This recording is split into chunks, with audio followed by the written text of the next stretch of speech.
মোহৰি এইবিলাকৰ ওপৰত তেখেতে মাজে মাজে পৰিব আছে, দেখিছে চাগে। কিন্তু তেখেতৰ নাকৰ আগত তেখেতৰ হাতত ধৰি ধৰি মন্ত্ৰী জয়ন্ত মল্ল বৰুৱাই অসমত 161 বিঘা মাটি এতিয়ালৈকে দিয়া তথ্য ক্ৰয় কৰিছে। 161 বিঘা মাটি ক্ৰয় কৰিছে, তাৰে 85 বিঘা মাটি বেদখল কৰিছে আৰু এখন 3 তাৰকাযুক্ত হোটেল নিৰ্মাণ কৰি আছে দিছপুৰত। মুখ্যমন্ত্ৰীৰ কোৱাৰ্টাৰটোৰ পৰা কিমান 20 মিটাৰ 30 মিটাৰ এই ৱালখন পাৰ হৈ দিলে। মুখ্যমন্ত্ৰীৰ কোৱাৰ্টাৰটোৰ পৰা 20 মিটাৰৰ দূৰত্বত মুখ্যমন্ত্ৰীৰ যিটো কোৱাৰ্টাৰ আছে নহয়, এতিয়া য'ত কোৱাৰ্টাৰ আছে সেই কোৱাৰ্টাৰটোৰ পৰা 20 মিটাৰ হ'ব, ৱালখন পাৰ হৈ দিলে। 20 মিটাৰ দূৰত মন্ত্ৰী জয়ন্ত মল্ল বৰুৱাই এটা 3 তাৰকাযুক্ত এখন ডাঙৰ হোটেল, 3 তাৰকাযুক্ত এখন বিশাল, এইটো কি বুলি কয়, এইটো খেৰি বুলিহে কয় ন, এনেকে দেনে থিয় হৈ থকাটো টাৱাৰ বুলিয়ে কয় ন, এনেকুৱা একদম টাৱাৰ থকা এখন হোটেল বনাইছে। ইয়াৰ পত্নীৰ নামত আছে। হোটেলখনৰ নাম কৈলাশ ৰেচিডেন্সি, তেখেতৰ দেউতাকৰ নাম কৈলাশ নহয়, কৈলাশ ৰেচিডেন্সি হোটেলখনৰ নাম।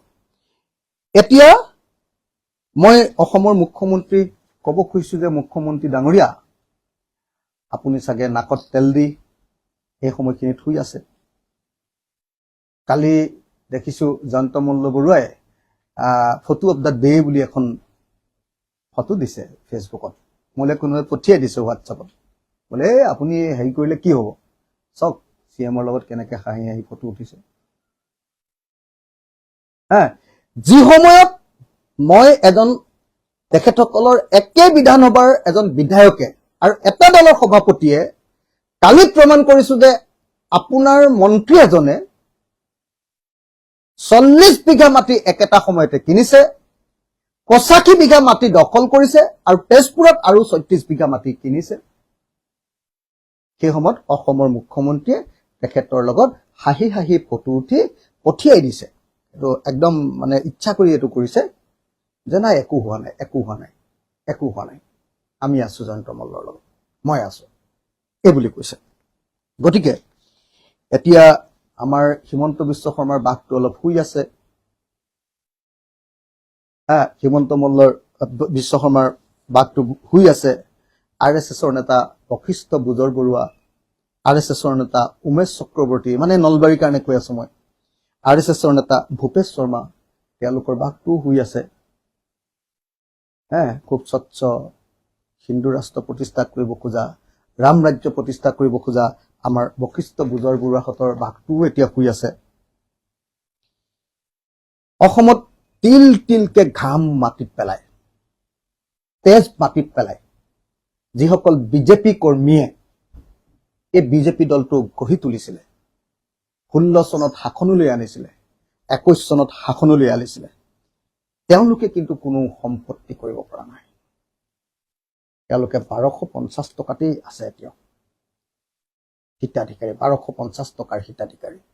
হয়তো কোনোবাই 1 পইচাও পোৱা নাই, কিন্তু যি সময়ত তেওঁলোকে সংগ্ৰাম কৰি কংগ্ৰেছৰ বিৰুদ্ধে যুঁজি কাৰোবাৰ প্ৰাণ গৈছে, কোনোবাই মাৰ খাইছে, কোনোবাই ত্যাগ কৰিছে, কাৰোবাৰ চাকৰি গৈছে, কাৰোবাই লাট খাইছে, কাৰোবাই পিটন খাইছে, এনেকুৱা পৰিস্থিতিত যি বিজেপি চৰকাৰক আনিছিলে, সেই বিজেপিক আনিবলৈ কষ্ট কৰি থকাৰ সময়ত কংগ্ৰেছৰ আটাইতকৈ যিকেইটা দগাবাজ আছিলে, সেই দগাবাজকেইটাই, বদমাছকেইটাই জেইল যোৱাৰ ভয়ত বিজেপিত জইন কৰিছিলে।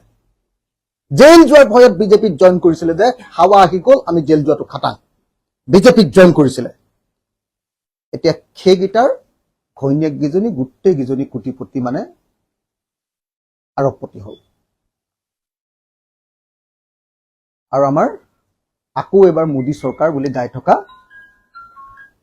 চব মহিলাবিলাক 1250 টকীয়া, নহলে 0 টকীয়া, নহলে ভিক্ষাৰী, নহলে একো নাইকিয়া, নহলে বা খুব বেছি 10,000 টকা পাম বুলি ভাবি থকা, 10,000 টকা পাম বুলি লাখপতি বাইদেউৰ টকা 10,000 পাম বুলি ভাবি থকা একোগৰাকী মহিলাই কৈ থাকে। পুৰণি বিজেপিৰ সেই নেতাবিলাকৰ সেই কৰ্মীবিলাকৰ ঘৰবিলাক এতিয়াও আগৰ ধৰণে থাকিল। তেওঁলোকৰ পত্নীবিলাকে এতিয়াও ঘৰতে ভাত ৰান্ধি থাকিল। আৰু জয়ন্ত মল্ল বৰুৱাহঁতৰ সৈনিকবিলাকে এতিয়া আৰবপতি হৈ কোনোবাই 2 লাখ টকীয়া বেগ লৈছে, মানি বেগ মানে এইটো কি ভেণ্টি বেগ নে মানি বেগ বুলি কয়, 2 লাখ টকীয়া বেগ লৈছে। কোনোবাই জোতাযোৰকে 5 লাখ মান টকাৰ পিন্ধি চাইছে।